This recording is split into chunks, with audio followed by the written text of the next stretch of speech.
The Galactic Dominion had ruled the stars for 11,000 years. That was not a small number. 11,000 years meant 11,000 years of war, conquest, diplomacy, and slow, careful expansion across 4 spiral arms of the Milky Way.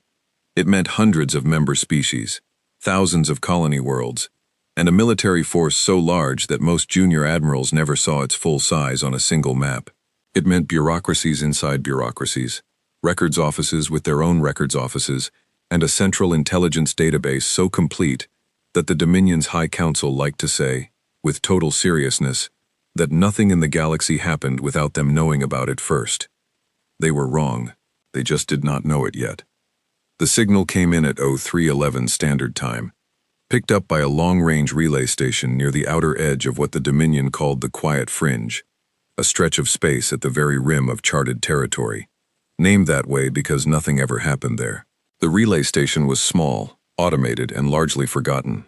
It sat in empty space between 2 very boring star systems and did its job without complaint, sweeping the dark for signals the way it had been doing for 200 years. Then, on that particular morning, it found something. The signal was not in any format the station recognized. It was not a standard Dominion frequency. It was not one of the 47 known alien transmission types stored in the relay's memory banks. It was not even in a shape the station's basic software could categorize neatly. It was something else entirely, a tight, structured burst of encoded data, repeating on a slow cycle, broadcasting from a direction that the station's sensors logged simply as origin unknown. The station did what it was built to do. It flagged the signal, packaged it, and sent it up the chain. It took 3 days for the package to reach someone who mattered. The Dominion was a large empire, and large empires had thick layers of administration.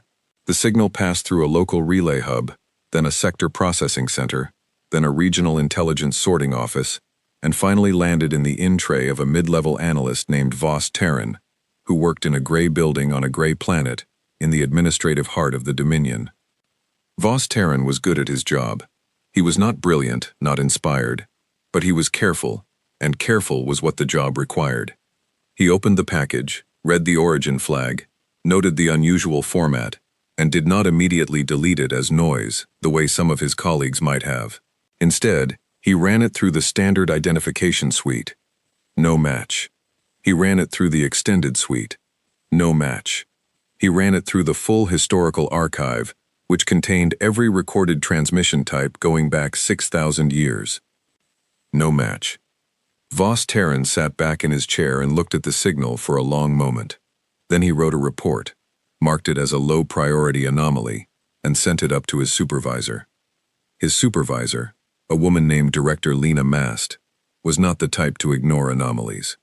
She read the report, looked at the signal data herself, confirmed that the identification suite had found nothing, and then did something that Vos Terran had not thought to do. She pulled up the spatial coordinates of the signal's origin and cross-referenced them with the Dominion's master star chart. The coordinates pointed to a single unremarkable star, a yellow dwarf, with a system of 8 planets. The chart listed the system. It had been surveyed twice, once 400 years ago and once 200 years ago. Both surveys had reached the same conclusion. The system was empty. No intelligent life. No technology. No signals of any kind. Just rock, gas, and one small blue-green planet in the habitable zone that showed some traces of organic chemistry but nothing significant. Director Mast stared at the screen for a while. Then she picked up her communicator and called the Office of Frontier Intelligence. "I need someone to look at something," she said. The Office of Frontier Intelligence was a small, specialized department that handled exactly this kind of situation. Signals from the edges of mapped space that did not fit any known pattern. It had a staff of 12 analysts, a very good computer system, and a reputation for being thorough. Its head was a tall, quiet man named Overseer Drell Vane, who had spent 30 years in intelligence work and had long since stopped being surprised by anything. He was surprised by this, not by the signal itself. Unusual signals came in occasionally, not by the unidentified origin. Edge of charted space. That happened. What surprised him was what happened when his team started pulling the full file on that yellow dwarf system and found that the third planet, the blue-green one, had been quietly radiating low-level electromagnetic signals for the past 80 years, signals so faint and so far outside normal Dominion monitoring ranges that nobody had ever thought to check. 80 years.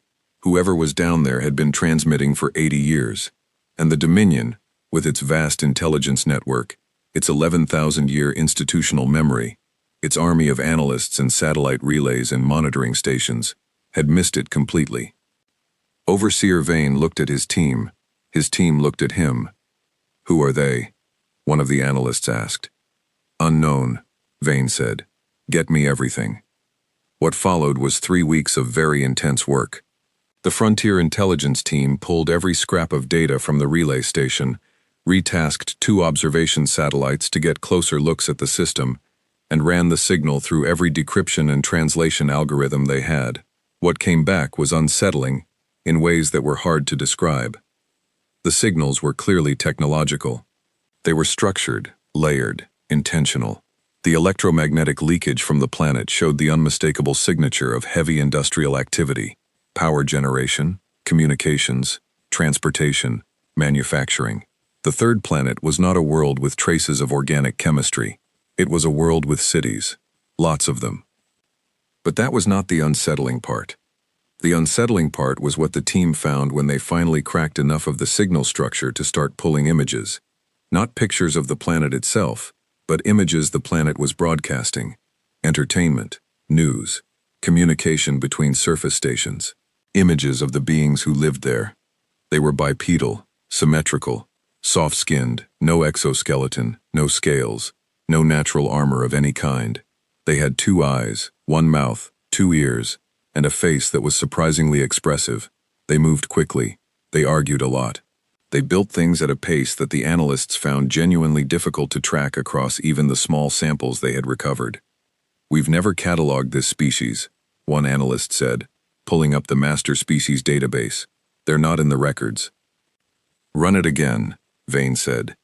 "I ran it 3 times. They're not there. Not even a partial match." The master species database contained records of over 900 known intelligent species, including 214 that were now extinct. It was the most comprehensive biological catalog in the galaxy. It had never, in the Dominion's entire history, failed to find at least a partial match for a recorded species. These beings were not in it. "How is that possible?" the analyst asked. Vane did not have an answer. What he had instead was a growing certainty that he was looking at something that had never happened before in the Dominion's long history.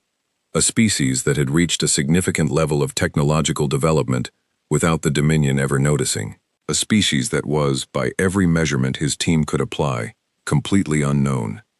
He wrote his report carefully. He included everything his team had found. He sent it up with an urgent flag. It reached the High Council within 6 hours. The High Council of the Galactic Dominion met in a great circular chamber on the central world of the Empire. 12 counselors sat in 12 high seats arranged in a ring, with the council speaker at the head. They were old, most of them. They had governed vast stretches of the galaxy for most of their adult lives. They were not people who panicked easily.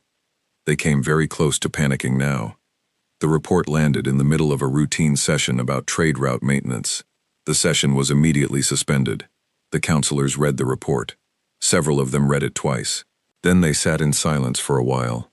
"Not in our records," Speaker Orendeveth said slowly, reading aloud the line that had stopped everyone cold. "A species capable of electromagnetic broadcasting, industrial civilization, and complex signal transmission. Not in our records." "The survey teams visited that system twice," said Counselor Mira Seleth, who oversaw the Frontier Division. "Twice, and found nothing. The signals from the planet's surface match what our analysts estimate is approximately 80 years of continuous technological development," the intelligence director said. "Before that, electromagnetic silence. Whatever happened, it happened fast." "How fast?" Speaker Deveth asked. "Our best estimate is that this species went from pre-industrial to broadcasting capable in somewhere between 200 and 300 of their planet's years. Possibly less." More silence. 200 to 300 years was, by galactic standards, extraordinarily fast. The average for a species moving from early technology to communication-level civilization was closer to 2,000 years. Some took 5,000. The Dominion's own founding species had taken 3,500. That's not possible, Counselor Seleth said. And yet, the intelligence director said quietly, here we are. Speaker Devith straightened in his seat. He was a man who had spent 60 years in politics and governance, and he had learned that the worst thing a leader could do in a crisis was freeze. What is the current status of this species? What is their military capability? Unknown, the director said. We have electromagnetic data only. We can see they have industrial capacity and communication networks. We cannot yet determine their space capability. Space capability, Devith repeated. Can they leave their planet? We don't know. Do they know we exist? We don't know that either. The council discussed the matter for 4 hours. At the end of those 4 hours, they made 3 decisions. First, they would send a deep scan probe to the system to gather more information. Second, they would assemble a first contact assessment team, as protocol required when an unknown species was identified. Third, they would notify Fleet Command and place a small patrol force on standby near the quiet fringe, just in case. Just in case was a phrase the Dominion used when they wanted to feel prepared without admitting they were worried. The probe was launched the next morning. It would take 40 days to reach the system. Nobody on the High Council slept particularly well that night. Deep in the quiet fringe, the signal kept broadcasting, steady and patient, into the dark between the stars. It did not know it had been heard.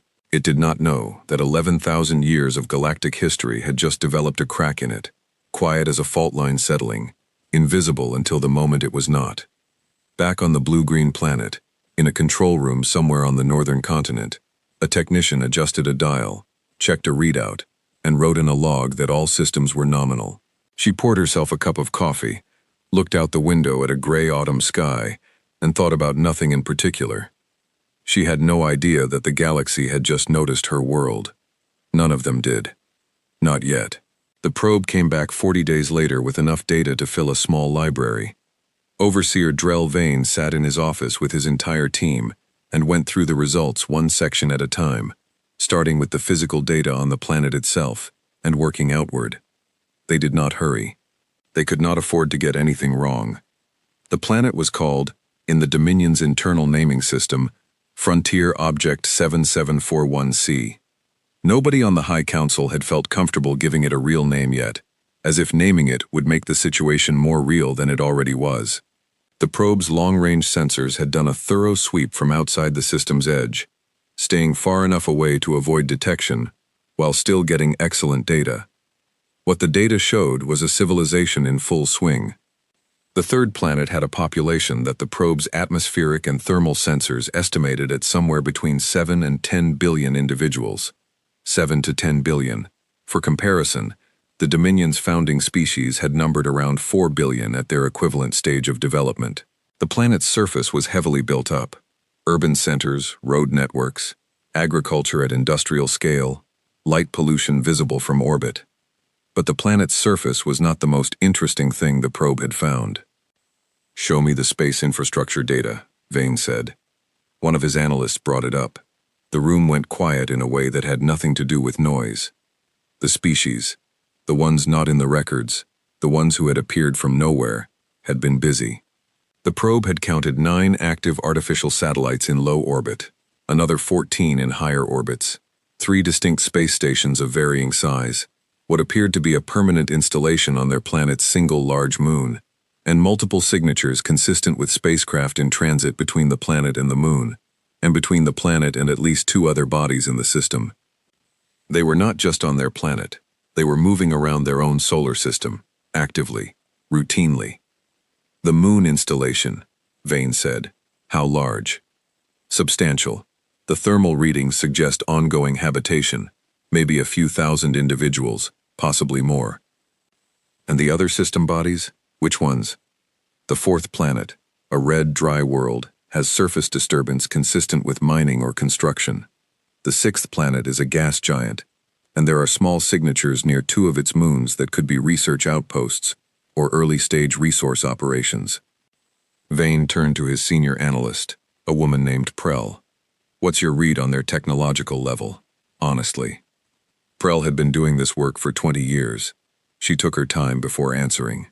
Honestly, they're at what we'd classify as a mid-level planetary civilization, with early interplanetary reach, roughly comparable to a species about 50 to 100 years away from their first interstellar attempt, if they continue on their current pace.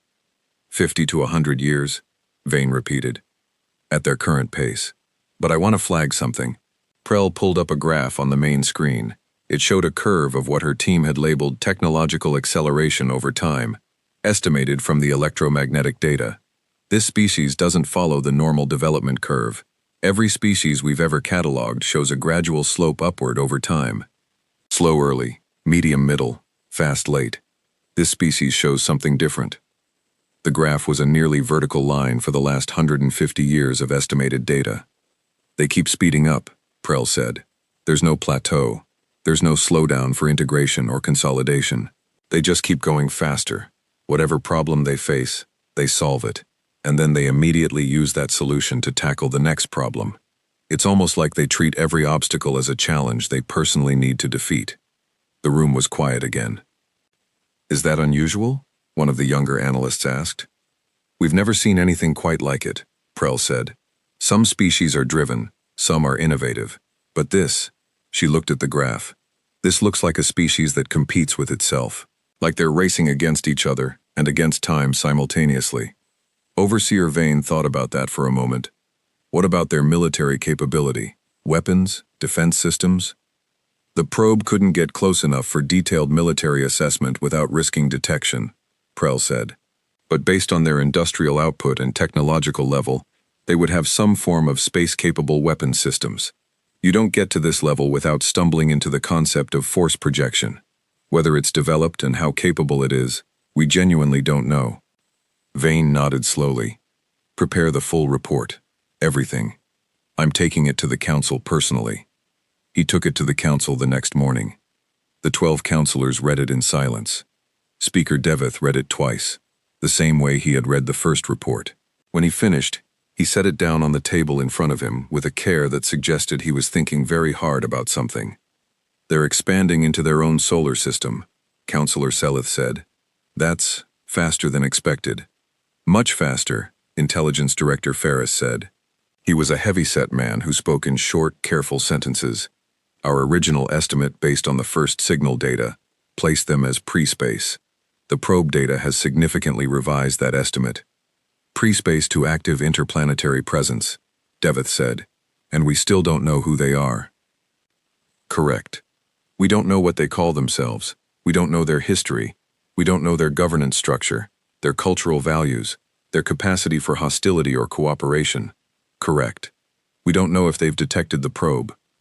There was a brief pause. We believe not, Ferris said. The probe maintained maximum stealth protocols, but their sensor technology is difficult to assess without more data, and there is some small possibility that they saw it, Devith finished. There is a small possibility, yes. Devith leaned back in his seat. He had the expression of a man who was holding several very complicated thoughts in his head at once, and trying to arrange them into something that made sense. What does the protocol say? For a species at this level, unknown, potentially aware of our observation. Director Ferris was quiet for a moment. Protocol says we make formal contact. We send a first contact vessel, properly equipped, with a full diplomatic team, and we introduce ourselves. And if they're not interested in being introduced to, protocol addresses that too.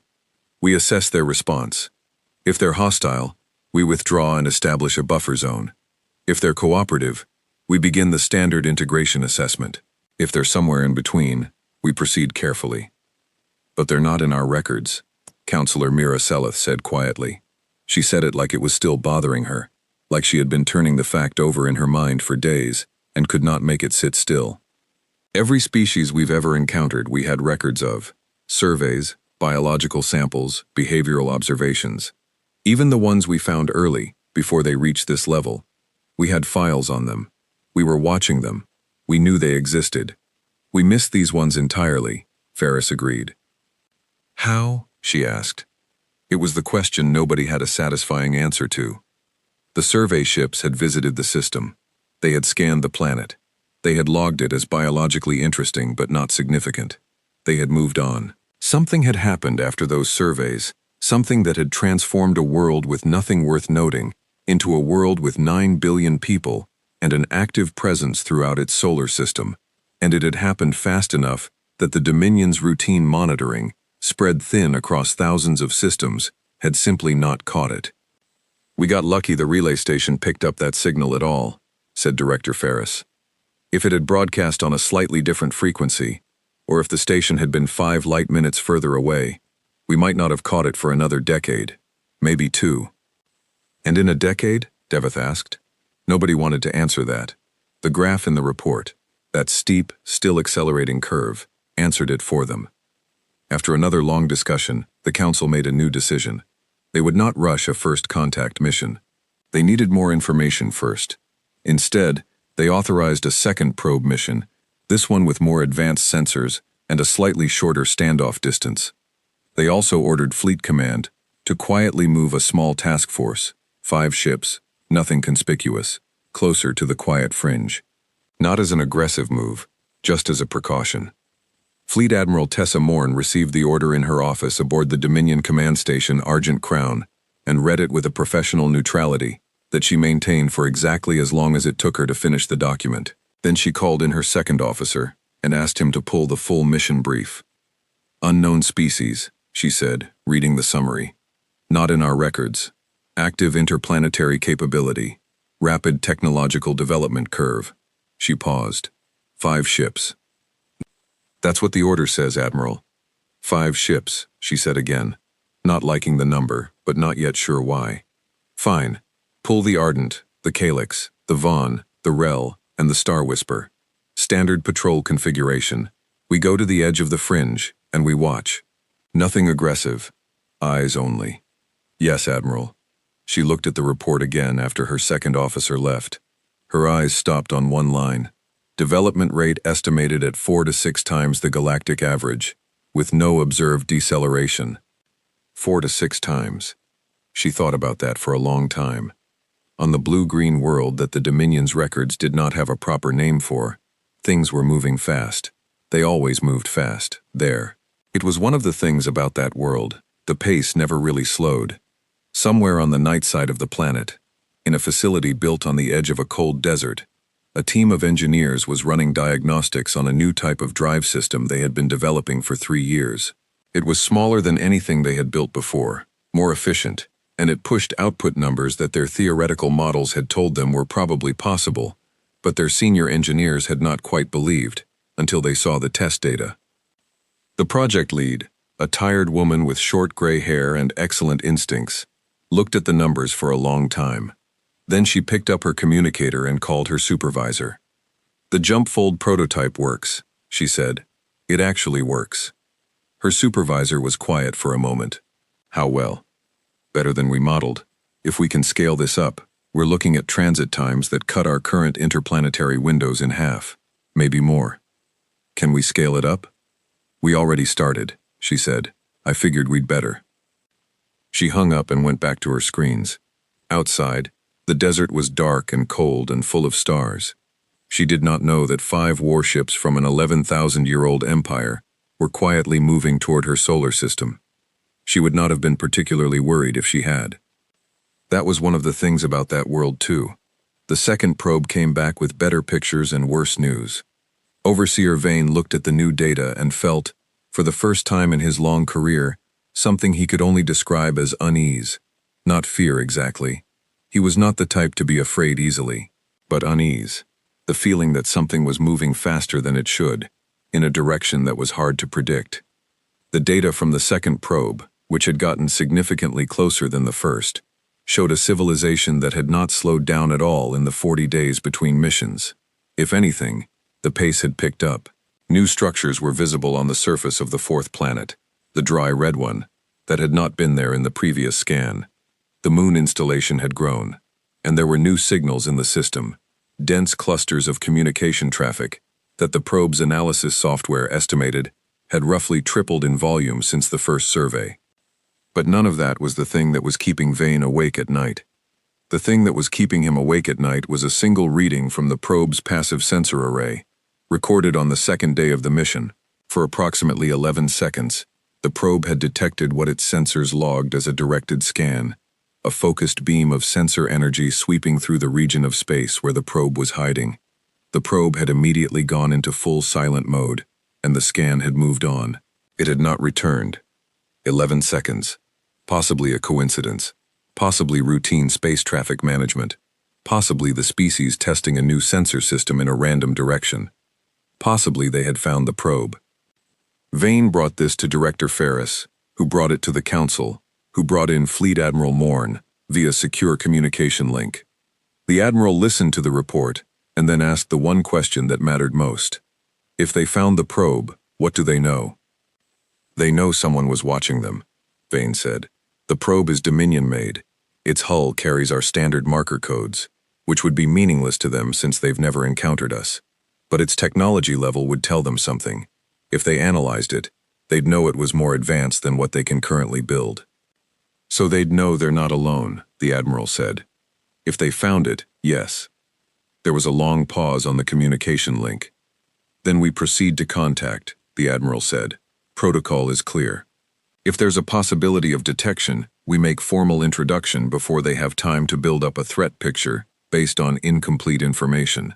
An unknown alien observer is far more frightening than an identified one. The Council agreed, reluctantly. Speaker Devith authorized a first contact mission. The first contact ship would be the Overture, a vessel the Dominion kept specifically for this purpose, equipped with universal translation systems, diplomatic suites, non-aggressive hull configuration, and a crew of 60, including xenolinguists, cultural analysts, behavioral scientists, and a small security team.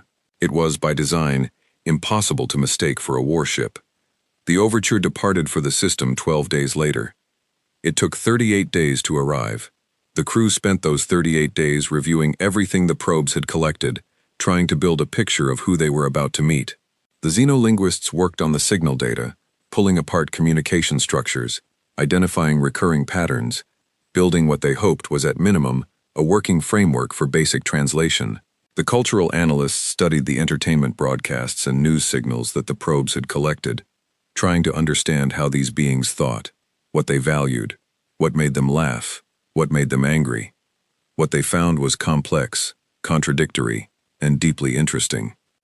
The species was clearly competitive, not just between groups, but internally, within groups. They disagreed with each other constantly, loudly, and often publicly. They had multiple governing structures across different regions, which sometimes worked together and sometimes did not. They had strong opinions about almost everything, and were not shy about sharing them. They also showed, in different signals and at different times, extraordinary cooperation, large groups working in tight coordination to solve problems, nations combining resources for projects that none could accomplish alone. They're contradictory, the cultural analyst in charge, a woman named Selah, told the captain of the Overture. Highly aggressive and highly cooperative, sometimes at the same time. They fight with each other, and then team up to fight with something else. I've never seen a behavioral profile quite like it. Are they dangerous? Captain Vendala asked. Potentially yes, Selah said, but potentially also the opposite. It depends almost entirely on context. If they feel threatened, their response is likely to be aggressive. If they feel respected, I think the cooperation trait comes forward.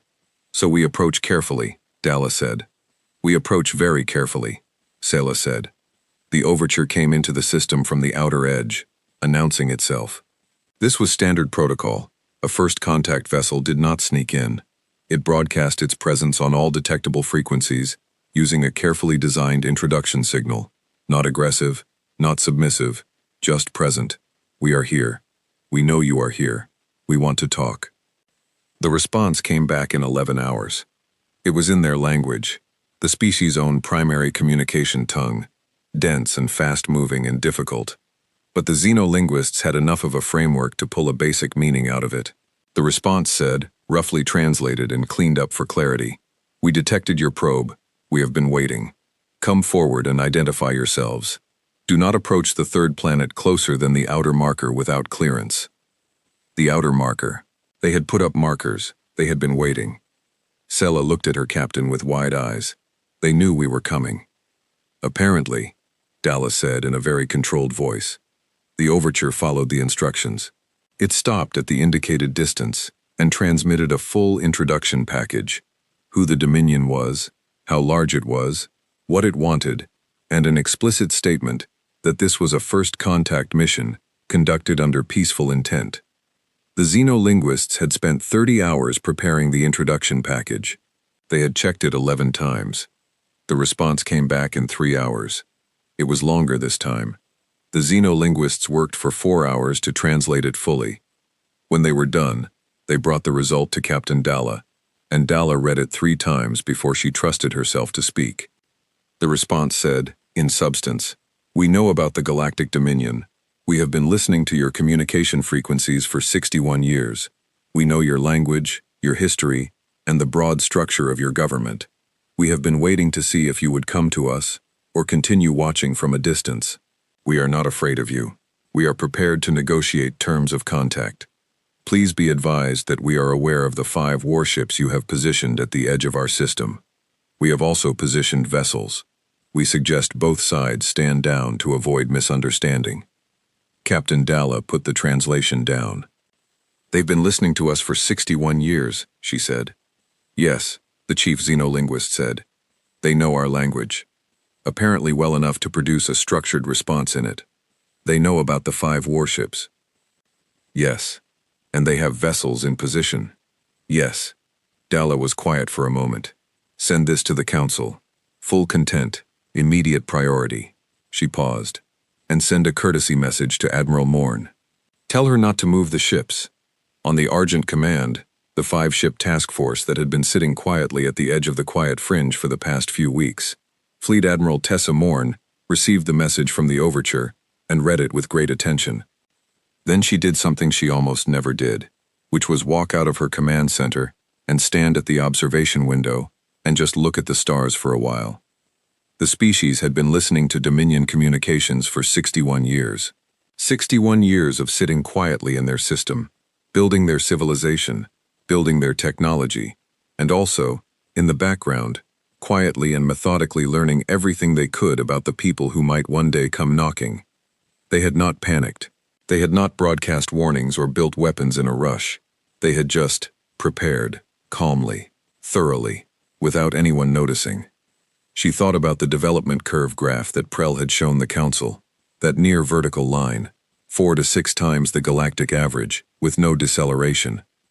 She thought about what that meant for a species that had been quietly watching and learning for 61 years. She thought about the phrase in the message, "We have also positioned vessels." Admiral Morn was a woman who had fought 6 actual wars and won 5 of them. She was not prone to imagination or anxiety. She was, above all things, practical, and her practical mind was telling her something that she did not particularly want to acknowledge, which was that the 5 ships she had brought to the edge of this system might not be the most dominant force in the immediate vicinity. She sent the courtesy message to the overture as instructed. She told her ships to hold position. Then she sent her own message to Director Ferris, marked urgent, with a recommendation attached. The recommendation said, "We should listen to what they have to say, carefully." On the blue-green world, in a room that looked nothing like the grand circular chambers of the Dominion's High Council, a regular conference room in a low building on a cold morning, coffee cups on the table, people in practical clothes, a small team of individuals was reviewing the first contact exchange. The woman at the head of the table was not particularly imposing to look at. She was middling in height, had gray at her temples, and wore a slightly tired expression that suggested she had been awake for most of the past 2 days. Her name was Dr. Yael Marsh, and she was the head of what the world's various governments had jointly put together about 40 years ago, when their astronomers had started getting interesting readings from the signals they were capturing off Dominion relay frequencies. They had called it the Listening Project, internally. Externally, it had other names and other cover stories, but the core of it was simple. They knew something was out there. They knew it was organized and communicating, and they had decided that the best thing to do was learn as much as they could before anyone came knocking. 40 years of that project had produced among other things, a translation framework for 11 Dominion languages, a fairly detailed political map of Dominion member species, a solid picture of Dominion military doctrine and fleet composition, and a quiet but thorough defensive upgrade to every space asset they had. Dr. Marsh picked up her coffee cup and looked at the translation of the Overture's introduction message. "They seem surprised," she said. "They sent probes," said the man across from her. He was the head of their space defense program. 2 of them, both spotted on arrival. "We told them we spotted them," she said. "We did." "Good." She set down her cup. "What's the fleet status?" 12 ships in position. 4 more on standby. They have 5 at the edge of the system. We outnumber them. Locally, yes. They have considerably more total force. She nodded. Then we negotiate politely, but from a position of knowledge. We know them. They don't know us. That's an advantage we should use carefully, not arrogantly. She looked around the table. "Are we ready for the next exchange?" Everyone nodded. "Then let's talk to them," she said. The negotiations did not go the way anyone in the Dominion had expected. To be fair, nothing about this species had gone the way anyone expected, but the negotiations were particularly surprising, because the Dominion had conducted first contact negotiations 47 times in its history, and every single time they had followed more or less the same pattern. The new species was uncertain, sometimes afraid, often awed. The Dominion presented itself as the established power in the region, the older civilization, the one with 11,000 years of history and a navy that could darken a sky if it wanted to. There was always a period of careful maneuvering where the new species found its footing. There was always a period where the Dominion made clear, politely but unmistakably, what the parameters of the relationship would look like. There was none of that here. The species, who had, in their opening formal message, named themselves as humans from a world they called Earth, negotiated like they had been doing it for centuries. They were organized, coordinated, and completely unintimidated. When the Dominion's diplomatic team aboard the Overture attempted to establish the standard framework, in which the Dominion was recognized as the regional authority and the new species agreed to certain baseline terms before substantive discussion could begin, the humans politely declined. Not rudely, not aggressively. They just said no. The message, translated, said, "We appreciate the structure you're proposing, but we'd prefer to begin without a pre-agreed framework. We think both parties will get a better result if we start from a level position and build from there. We're prepared to discuss terms openly. We're not in a hurry." "We're not in a hurry." Aboard the Overture, Captain Dalla's diplomatic team looked at each other. The team leader, Ambassador Cale Torn, who had conducted 9 first contact negotiations in his career, took a slow breath and then sent back a message saying that the Dominion was amenable to an open discussion format. He sent a separate message to Director Ferris that said, "These people are not what we expected. Adjusting approach." What followed was 16 days of conversation. It moved at a pace that Ambassador Torn found both impressive and slightly exhausting. The humans did not stall. They did not delay to consult leadership on every point, because their leadership was apparently in active contact throughout the discussions, which meant they could respond and decide quickly. They asked questions that demonstrated they had done their homework, about Dominion governance structures, about the rights of member species, about trade arrangements, about the history of how previous first contacts had proceeded. They already knew the answers to most of the questions. They were checking whether the Dominion would tell them the truth. On day 9, the human representative, a man named Director Chen, who appeared to be some kind of senior diplomatic official, said something that stopped Ambassador Torn cold. "We've been reviewing the records of your previous first contacts," Director Chen said, through the translation system. "Particularly the ones in the past 2,000 years. We noticed a pattern." "What pattern?" Torn asked. "The terms offered to new species tend to be somewhat less favorable the fewer ships the new species has in their immediate system," Chen said pleasantly. "We also noticed that the species who received the most favorable terms tended to be the ones who had demonstrated some form of defensive capability before discussions began. This is not a criticism, it's simply an observation about how negotiations work." He paused. "We wanted you to know that we noticed." Torn was very still for a moment. "I see," he said. "We're not trying to be adversarial," Chen said. We're trying to have an honest conversation. We think those tend to produce better long-term outcomes. Torn sent another message to Director Ferris that evening.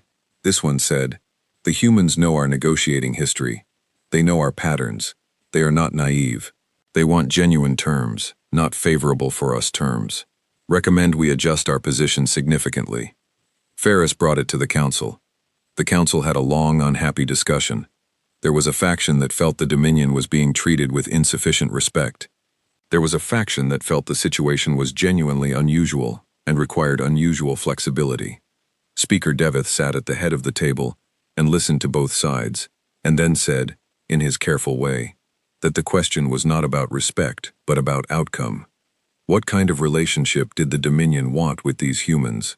And given everything they now knew about humans, which approach was most likely to produce it? The council voted to adjust their position. It was not unanimous, but it passed. The negotiations continued. But while the negotiations were happening, something else was happening too. Admiral Morn, sitting with her 5 ships at the edge of the system, was receiving regular intelligence updates from the Overture's sensor array, and she was building a picture of the human fleet that she found increasingly difficult to look at with professional neutrality. The humans had 12 ships in system. That was local parity. But over the 16 days of negotiation, Morn's sensors had picked up additional signatures at the outer edge of the system, ships arriving quietly, positioning themselves in the outer dark, not near the Dominion ships, not threatening, but there. By day 14, her count was at 22. 22 human ships against her 5. She sent the count to Ferris and requested authorization for reinforcement. The council said no. Reinforcement would look like escalation and might derail the talks. What she did not send, but noted carefully in her own logs, was her assessment of the human ship signatures. They were not like what the probes had implied. The probe data had suggested a civilization at early interplanetary stage, with presumably early-stage space military capability. But the ships she was now reading on her sensors were not early stage. Their drive signatures were powerful and efficient. Their hulls were large, and whatever they were running for weapons and sensors, it was more advanced than she had expected. On day 16 of negotiations, something changed. It changed suddenly and without warning, as these things tended to do. A faction within one of the Dominion's High Council, a group that had never been comfortable with the adjusted negotiating position, and who believed that the Dominion's approach was being driven by excessive caution, made a decision. They did not bring it to the full council. They did not consult the speaker. They went directly to a sympathetic military contact and authorized an action that they believed would clarify the situation. They ordered a second fleet to the system, not 5 ships, 32. It was, they told themselves, not an invasion. It was a demonstration of capability. It was a reminder to the humans that the Dominion was the established power in this region of space, and that goodwill had its limits. They were sure the humans would understand. Admiral Morn found out about it when the fleet dropped out of transit at the edge of the system 3 days later. 32 warships in tight formation, broadcasting Dominion identification codes on all frequencies. Her communicator lit up immediately. It was Director Chen from the human side of the talks. "Admiral," Chen said, and his voice was still pleasant, but something underneath it had changed in a way that Morn's long experience with conflict told her to pay very careful attention to. "I see you've been reinforced." "Director Chen," she said carefully, "I want to be clear that I was not informed of this fleet movement in advance." There was a pause. "I believe you," Chen said. "We have been monitoring your communications traffic. Your reaction when the fleet appeared was consistent with genuine surprise." Morn's jaw tightened slightly. They had been monitoring Dominion communications. Of course they had. "I want to assure you that this does not represent a change in the Dominion's negotiating position," she said. "I appreciate that, Admiral." Another pause. "I need to inform you of something. When the fleet entered the system, our defensive protocols engaged automatically. This is not a decision we made in the moment. It was a preset response to what our systems classified as a military-scale intrusion. The response is underway. It cannot be recalled without my authority, and I haven't given that authority yet." "What response?" Morn asked. Her voice was very controlled. "Admiral," Chen said. How much do you know about the jump-fold drive system? She did not know what that was. It is a propulsion and weapons delivery system we've been developing for some years, Chen said. The ships you're currently tracking are not our entire fleet. They are a portion of it. The portion we made visible. The rest are positioned using jump-fold displacement, which allows us to be in multiple places at once, effectively. When your 32 ships entered the system, our automated defense grid activated. The 32 ships are currently being painted by targeting systems that your sensors cannot detect, because they operate on principles your technology does not yet use. Morn looked at her tactical display. Nothing. Her sensors showed nothing. But she believed him. She believed him because of the development curve, because of 61 years of listening, because of the way they had known about the probes, and the 5 ships, and the negotiating history, because nothing about this species had been what anyone expected, and she had been the only one in the Dominion leadership who had fully absorbed that fact. Director Chen, she said, what do you need from me? Call back the fleet, he said, and I will call off the defense response. No one needs to know how close this came. We can continue talking. She did not have authority to call back the fleet. It had not come from her. But she had fleet command codes, and she had 30 years of command experience, and she had a very strong instinct that what happened in the next 10 minutes would matter more than almost anything that had happened in her career. She opened a command channel. This is Fleet Admiral Morn, she said. All Dominion vessels in this system are ordered to hold position and stand down weapons. This is a direct order from Fleet Command Authority. Confirm and comply. There was a long pause from the newly arrived fleet, a very long pause. Then they confirmed. She opened the channel to Director Chen. It's done, she said. Thank you, Admiral, he said. And then, after a brief pause, I want you to know that we are not your enemy. We've never wanted to be. We've been preparing to defend ourselves, because that's what you do when you don't know what's coming. But that's not the same as wanting a fight. I know, she said, and she meant it. Then let's get back to the table, he said. She sat alone in her command center for a long time after the channel closed, looking at a tactical display that had shown her nothing, while an unknown number of human weapons had been trained on 37 Dominion ships. She wrote a very long message to the High Council. The subject line read, "We need to talk about what just happened." The High Council of the Galactic Dominion met in emergency session for 3 days. Speaker Devith had not slept properly in a week. He looked it. The counselors around the table looked worse. The message from Admiral Morn had landed like a stone in still water, and the ripples had not stopped spreading. The council chamber, normally a place of measured deliberation, had been running at a barely contained state of agitation ever since. The faction that had sent the 32 ships without full council authorization had, after a day of very uncomfortable questioning, admitted what they had done and why. They had believed, genuinely believed, that a show of strength would simplify the situation, that the humans would recognize the Dominion's power and take a more cooperative posture. They had been spectacularly wrong. What exactly does Morn mean by this phrase? Counselor Seleth asked, reading aloud from the Admiral's report. Targeting systems that our sensors cannot detect, operating on principles our technology does not yet use. It means the humans have weapons we can't see coming, Intelligence Director Ferris said flatly. He had stopped softening his language in the past week. There did not seem to be much point. Weapons that were pointed at 37 of our ships, Devith said. And were not fired, Ferris added. That is the important thing.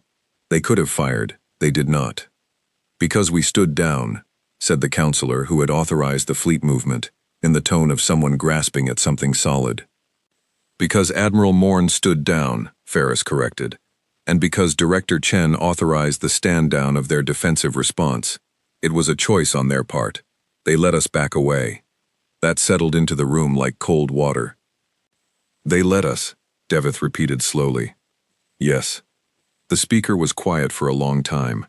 Outside the chamber windows, the administrative center of the Dominion went about its day, unchanged, unaware of how close something very large had come to going very wrong.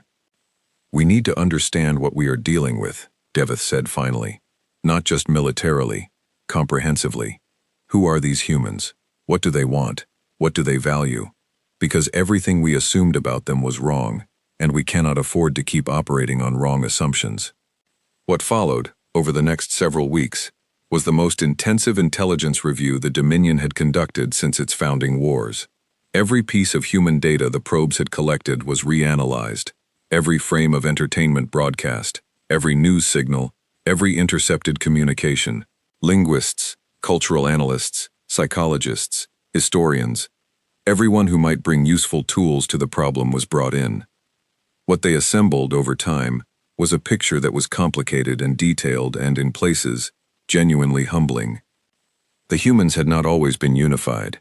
For most of their recorded history, they had been divided into hundreds of separate nations, often at war with each other, competing for territory and resources on a single planet.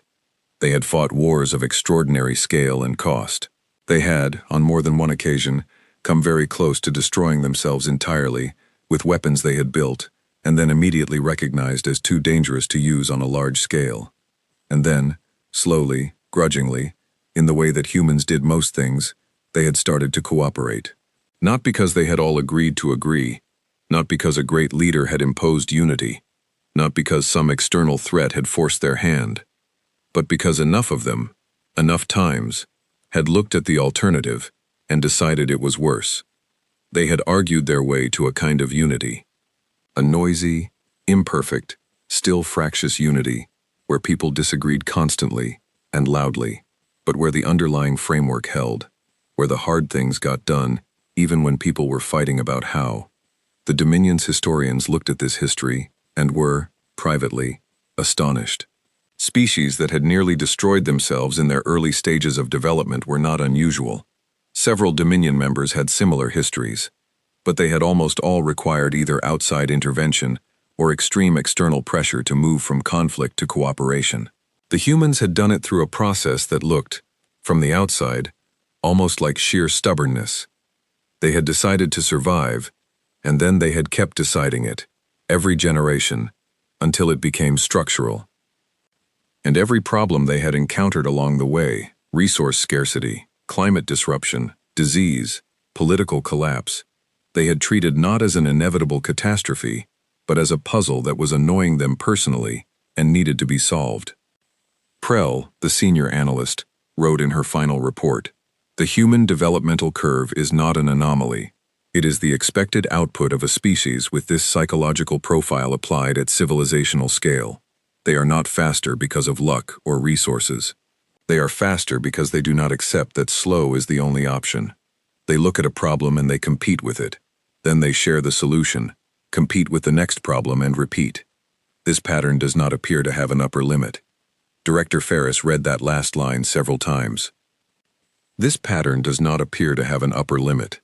He brought the report to the council. He also brought a summary of the continued negotiations, which had resumed after the stand-down incident, and were now proceeding with, if anything, more openness on both sides. Ambassador Torn had reported that once the fleet situation was resolved, Director Chen had been genuinely, visibly willing to build something real. Not a surrender, not a treaty of convenience, but an actual framework for coexistence between two civilizations that had very different histories and very different speeds. "What do they want?" Devith asked. "Honestly," Torn said, "in the report, they want to be left alone to keep going. They are not interested in conquest or domination. They are interested in exploration and problem-solving. They want access to the rest of the galaxy, its resources, its knowledge, its species, on terms that are fair and transparent. They will not accept terms that are not fair and transparent. They will not pretend those terms are something they are not. And if we offer them fair and transparent terms," Devith asked, "they will likely be excellent partners," Torn wrote. "They are productive, innovative, adaptable, and deeply committed to things they have decided are important. The question is whether we decide this relationship is something we want to pursue in good faith." The council voted on that question. It was not close. The agreement that was eventually signed, 41 days after the stand-down incident, aboard a neutral station that had been hastily constructed at the edge of the human system for exactly this purpose, was unlike any first contact agreement the Dominion had signed before. It did not position the Dominion as a regional authority granting terms. It established both parties as sovereign civilizations entering into a mutual relationship with agreed rights and obligations. It included a clause, proposed by the humans and accepted after considerable internal Dominion discussion, that all subsequent negotiations would be conducted with full disclosure of each party's knowledge of the other's situation. No more watching from the dark, no more probes that pretended not to be there. Ambassador Torn signed the agreement alongside Director Chen, in front of a small audience of officials from both sides.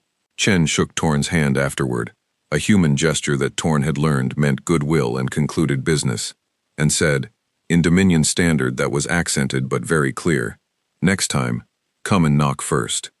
Torn had smiled. It was the first time in many weeks that smiling had felt natural. In the months that followed, the relationship between the Dominion and humanity moved at a pace that the Dominion found simultaneously encouraging and quietly alarming. The humans, once given access to Dominion trade routes, immediately began adapting their own logistics to take advantage of them. Their engineers, given a look at Dominion propulsion technology under the knowledge-sharing provisions of the agreement, had produced 3 theoretical improvements to the design within 2 weeks. The improvements worked. Dominion engineers who reviewed the human modifications were very quiet for a while afterward. One of them wrote an internal memo that said, simply, "They didn't need us. They were going to get here on their own. We just sped up the timeline. The question we should be asking ourselves is not what we can offer them. The question is what we learn from them." The memo circulated widely. Admiral Morn returned to the Argent Command after the agreement was signed and went back to her regular duties, which now included coordinating with the Human Space Defense Command on patrol route alignment near the newly established contact zone. She found human military officers straightforward to work with, direct, precise, and highly willing to share relevant information, though they asked just as many questions as they answered. She had one extended conversation with a human admiral named Vasquez, who ran the Human System Defense Fleet, and who had been the officer in command of the ships that had been hidden in the outer dark during the stand-down incident. She had wanted to know, and she had asked directly, and Vasquez had answered directly. "How many ships did you have out there?" Morn asked. 44, Vasquez said. "And the targeting systems, were they really?" "Yes," Vasquez said simply. "They were on every Dominion ship in the system. We had solutions locked inside of 3 minutes after the fleet arrived." Morn absorbed that. "You could have destroyed them." "Yes." "Why didn't you?" Vasquez thought about it for a moment, in the way humans sometimes did when a question was simple, but the answer had several parts. "Because we weren't there. We were never there to fight you. We were there to make sure you knew we could. There's a difference." Morn nodded slowly. "There is. We have a saying," Vasquez said. "Don't start none, won't be none. It's informal, but it covers the concept." "I'll remember that," Morn said. She did remember it. She also wrote it into her personal log, along with a longer entry about the past several months and what she had learned from them. The entry ran to several pages and covered a great many things. Near the end, she wrote, 11,000 years is a long time. It is easy, when you have been the largest thing in the room for that long, to assume that means you are the most important thing. The humans are a correction to that assumption. Not because they are more powerful, not yet, though the trajectory is clear, but because they remind us that the galaxy does not wait for anyone to finish getting comfortable. Things grow in the dark. Things develop, and learn, and build, in places you are not watching.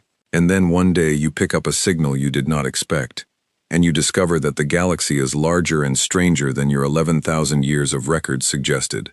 She paused there, then added one more line. "In the end, they let us stand down. They let us walk away. That matters. I think we should not forget it." She closed the log and looked out the observation window at the stars, which were exactly the same as they had always been, and somehow, now, different. On Earth, in a small office on a cold morning, Dr. Yael Marsh poured herself a cup of coffee and read the final text of the agreement on her screen. Her team was celebrating somewhere down the hall. She could hear it, the noise and the laughter, the particular sound of people who had been holding something very tense for a very long time and were only now letting it go. She was glad for them. She felt the same relief herself, underneath everything. But she also felt something else. Something that had been part of her for a long time, that had driven the listening project and the quiet preparations and all the careful work of 40 years. A feeling that was not satisfaction exactly, more like the feeling you get when you complete something difficult, and then look up and realize the next difficult thing is already waiting. She looked at the stars through her office window. The Dominion was one civilization. The galaxy, by the data they had been collecting for decades, contained many more. Some closer, some further. Some probably aware of Earth, some probably not. Some possibly not friendly, in the way the Dominion had ultimately turned out to be. The agreement was a beginning, not an end. She made a note to double the budget for the expanded listening arrays, refilled her coffee, and got back to work. That was the thing about humans. They always got back to work.